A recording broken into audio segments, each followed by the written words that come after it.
പോയ വഴിക്ക് പോയോ? വിനീഷിനെ ഇതുവരെ കണ്ടെത്താനായില്ല. പെരിന്തൽമണ്ണ ദൃശ്യ കൊലപാതക കേസിൽ പ്രതി വിനീഷ് കുതിരവട്ടം മാനസികാരോഗ്യ കേന്ദ്രത്തിൽ നിന്ന് രക്ഷപ്പെട്ടിട്ട് 1 മാസമാകുന്നു. പ്രതിയെ ഇതുവരെ കണ്ടെത്താനായില്ല. 4 സംസ്ഥാനങ്ങൾ കേന്ദ്രീകരിച്ച അന്വേഷണ സംഘം വിനീഷിന് വേണ്ടി തിരച്ചിൽ നടത്തുന്നുണ്ടെങ്കിലും കാര്യമൊന്നും ഉണ്ടാകുന്നില്ല. സംഭവത്തിൽ 4 പോലീസുകാർക്കെതിരെ നടപടിയെടുത്തു.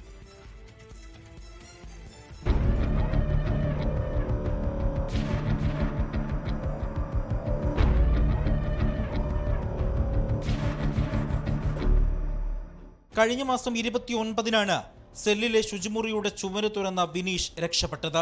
CCTV ദൃശ്യങ്ങൾ പോലും ലഭ്യമല്ലാത്തതിനാൽ വിനീഷ് എങ്ങനെയാണ് രക്ഷപ്പെട്ടതെന്ന് പോലും മനസ്സിലാക്കാനായിട്ടില്ല.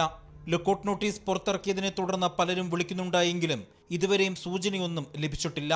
മെഡിക്കൽ കോളേജ് SHOയുടെ നേതൃത്വത്തിലുള്ള 3 ടീമായാണ് അന്വേഷണം.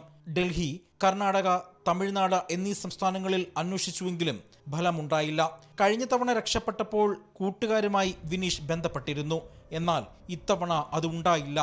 സെല്ലിലും ജയിലിലും പൊതുവെ അക്രമ സ്വഭാവം കാണിക്കുന്ന സ്വഭാവക്കാരനാണ് വിനീഷ് എന്ന് അന്വേഷണ സംഘം തന്നെ സമ്മതിക്കുന്നു. പിടിക്കപ്പെട്ടില്ലെങ്കിൽ ദൃശ്യയുടെ അടുത്ത ബന്ധുക്കൾക്ക് പോലും ഭീഷണിയാണെന്ന പോലീസ് റിപ്പോർട്ടും നിലവിലുണ്ട്.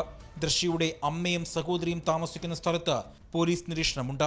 അതേസമയം സംഭവത്തിൽ 4 പോലീസുകാർക്കെതിരെ വകുപ്പുതല നടപടിയെടുത്തിരുന്നു. കുതിരവട്ടം മാനസികാരോഗ്യ കേന്ദ്രത്തിൽ ആവശ്യത്തിന് സുരക്ഷാ ജീവനക്കാർ ഇല്ലാത്തതും വലിയ പ്രതിസന്ധിയാണ്.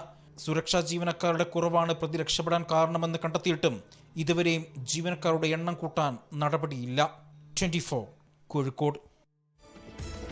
ലോകത്തെവിടെയായാലും ഏത് സമയത്തും 24 വാർത്തകളും ഓഗ്മെന്റഡ് റിയാലിറ്റി പാക്കേജുകളും എക്സ്പ്ലെയിനറുകളും വിശദമായി കാണാൻ ഞങ്ങളുടെ യൂട്യൂബ് ചാനൽ നിങ്ങൾക്ക് സബ്സ്ക്രൈബ് ചെയ്യാം.